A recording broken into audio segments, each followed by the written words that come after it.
I never thought a single sentence spoken casually across my kitchen table would redraw the boundaries of my life. It wasn't shouted, it wasn't meant to wound, that almost made it worse. My daughter-in-law smiled politely, stirred her tea, and said her mother handled things better than I ever did. She meant household matters, traditions, the way a family should run. She said it lightly, as if offering an observation, not a judgment. Everyone else laughed awkwardly. I didn't. I felt something settle deep inside me, heavy and unmistakable. For years I had helped quietly, paid the rent on their apartment so they could save, watched grandchildren whenever asked, adjusted holidays, swallowed comments, accepted being sidelined in my own son's life. I told myself it was temporary, that generosity would eventually earn respect. That night, her words exposed a truth I had avoided. Respect was never part of the arrangement. I was useful, not valued. I looked at her, still smiling, still confident in her comparison. Her mother lived comfortably, nearby, admired openly. I was the invisible one, expected to contribute without comment. Something in me shifted. I didn't raise my voice. I didn't argue. I simply nodded and said one word: perfect. The room went quiet, not dramatically, but noticeably. The word hung there, misunderstood. She smiled again, relieved perhaps that I hadn't taken offense. My son avoided my eyes. Conversation moved on. But inside me, a decision had already been made. I realized I had been financing my own erasure. Paying rent hadn't bought gratitude or closeness. It had bought permission for them to compare me unfavorably while relying on me. That night I couldn't sleep. I replayed the years like chapters. I had skimmed too quickly. The first time I offered help, the second, the way it became expected, how often I had rearranged my life around theirs, how rarely anyone asked what I needed. I wasn't angry, I was clear. Clarity arrived late, but when it did, it was steady and calm. The next morning I called the bank. I asked about standing orders, automatic payments. The woman on the line confirmed what I already knew. I could stop the rent payment immediately. No penalties. No explanations required. I thanked her and ended the call. My hands didn't shake. That surprised me. I had expected guilt, fear, doubt. Instead, I felt relief. The quiet kind that comes from alignment. I didn't announce my decision. I waited. A week passed, then two. The call came on a Tuesday evening. My son sounded confused, then concerned. He asked if there had been a mistake. I told him there hadn't. I said I assumed his wife's mother, who was better at things, would surely step in. There was silence on the line this time, long and uncomfortable. He protested gently at first, said they hadn't meant anything by the comment, said families say things. I listened without interrupting. When he finished, I explained that families also show things, and what I had been shown was that my role was conditional. I wasn't withdrawing love, I was withdrawing payment. There was a difference even if they didn't see it yet. The days that followed were tense. Messages came from my daughter, in-law carefully worded, polite on the surface. She expressed surprise, disappointment, confusion. She never apologized. That told me everything. If I resumed paying, nothing would change. The comparison would return, perhaps softened, perhaps unspoken, but always there. I spent time alone those weeks thinking about how easily generosity turns into obligation when boundaries are absent. I had mistaken silence for peace, compliance for kindness. Stopping the rent wasn't punishment. It was correction. A rebalancing of a relationship that had tipped too far for too long. Something unexpected happened. My days grew lighter. Without the monthly payment, I didn't feel poorer. I felt richer. I signed up for a class I had postponed. I traveled to visit a friend. I slept better. It amazed me how much energy had been tied up in maintaining a role I no longer wanted. Eventually, my son visited. He looked older, tired. We talked honestly for the first time in years. I told him I wasn't competing with anyone's mother. I wasn't auditioning for approval. I was done proving my worth with money. He listened. I don't know how much he understood, but he didn't argue. That was new. When I think back to that moment in the kitchen, I'm grateful for it. The comparison hurt, but it clarified. Saying perfect wasn't surrender. It was acknowledgement. If someone else was better, then I was free to stop trying. Free to stop paying. Free to choose myself without apology. After that visit, I expected the tension to fade quickly, but it didn't. It settled into something quieter, heavier, a presence I felt even when no one spoke. I noticed how accustomed I had been to emotional noise, to subtle pressure, to the expectation that I would smooth things over. Now that I wasn't doing that anymore, the silence felt unfamiliar, not hostile, just unresolved. And for once, I let it remain that way. My daughter-in-law stopped calling altogether. At first I checked my phone too often, half expecting an apology, half fearing confrontation. Neither came. Instead, there was distance, carefully maintained. I recognized the tactic immediately. Withdrawal disguised as dignity. I had used it myself once, years ago, when I didn't know how to assert myself directly. Seeing it mirrored back to me was strangely instructive. Friends noticed the change before I mentioned it. They commented on my tone, my posture, the way I spoke about my family. I no longer defended them reflexively.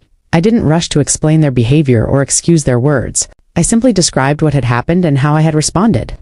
Some looked surprised. Others nodded, as if I had finally said something they had long suspected but never voiced. One afternoon, while cleaning out old paperwork, I found receipts from years of support. Rent payments, utility bills, groceries, small transfers, marked emergencies. I laid them out on the table, not out of bitterness but curiosity. I wanted to understand how a gesture meant to help had quietly rewritten the rules of my relationships. Seeing it all at once was sobering. I hadn't been generous. I had been indispensable. And that, I realized, was the real problem. Indispensability feels flattering at first. It creates the illusion of closeness. But over time, it erodes respect. When someone relies on you without acknowledging your autonomy, they stop seeing you as a person and start seeing you as a resource. That realization didn't make me angry. It made me precise. Precision replaced emotion. I began choosing my words carefully, my actions deliberately. My son called again a few weeks later. This time, his voice carried frustration instead of confusion. He said things were difficult. Rent was tight. Plans were changing. I listened. When he finished, I asked a simple question. What did he plan to do? He paused, caught off guard. He had expected reassurance, maybe rescue. Instead, I offered attention without solution. That boundary, I learned, was more unsettling than refusal. He spoke about stress, responsibility, pressure. I didn't dismiss any of it. I acknowledged how hard it must be. Then I reminded him that those pressures were part of adulthood, not punishment. I had carried them myself once, without a safety net. Saying that out loud felt like reclaiming a piece of my history that had been minimized. Later that evening, I felt the familiar urge to reconsider, to soften my stance, to send money quietly and restore equilibrium. That urge had guided me for years. This time, I sat with it. I asked myself what equilibrium meant. Peace built on silence. Connection maintained through payment. I let the urge pass without acting on it. It faded, as urges often do when not indulged. Something subtle began to change in how people treated me. Not just my family, but others too. When I stopped overextending, conversations shifted. Requests became questions instead of assumptions. Gratitude appeared where entitlement once lived. It wasn't universal, but it was noticeable. Boundaries, I realized, don't just protect you. They teach others how to engage with you. I began spending more time on things I had deferred indefinitely. Long walks without purpose. Meals prepared slowly. Evenings spent reading instead of worrying. I noticed how rarely I checked my phone now, how little I needed validation from unanswered messages. The space I had created by stepping back was filling naturally without effort. When my daughter-in-law finally reached out, her message was brief. She said she hoped there were no hard feelings. I replied honestly. I said feelings existed, but they weren't hard anymore. They were clear. I wished her well. I didn't mention the rent. I didn't reopen the conversation. Closure, I learned, doesn't require agreement. It requires acceptance. Looking back, I understood why her comment had cut so deeply. It wasn't about comparison, it was about dismissal. It suggested that my contributions were replaceable, inferior, unnoticed. By answering perfect, I had acknowledged the comparison and stepped out of the competition entirely. That choice changed everything. In the months that followed, I paid close attention to how my inner life responded to this shift. I had expected waves of guilt, maybe even regret. Instead, what surfaced was a steady sense of self-respect I hadn't felt in years. It wasn't loud or triumphant. It was quiet, grounded, and persistent. For the first time, my choices aligned with my values. Instead of contradicting them, I noticed how often I had been bracing myself in the past, anticipating requests before they were made, rehearsing explanations for boundaries I never set. That constant vigilance had drained me more than I realized. Without it, my mind felt clearer. I made decisions more slowly, thoughtfully. I trusted my instincts again, something I had gradually stopped doing in order to keep the peace. Family gatherings became infrequent, but when they happened, they felt different. Shorter, more formal, less emotionally charged. I no longer arrived with the invisible burden of obligation hanging over me. I came as a guest, not a sponsor. That distinction changed how I was treated. People listened when I spoke. They didn't interrupt as easily. It was subtle, but unmistakable. There were moments when old habits tried to resurface. When my son mentioned an unexpected expense, I felt the familiar pull to intervene. When my daughter-in-law complained about stress, I almost offered solutions. Each time, I paused.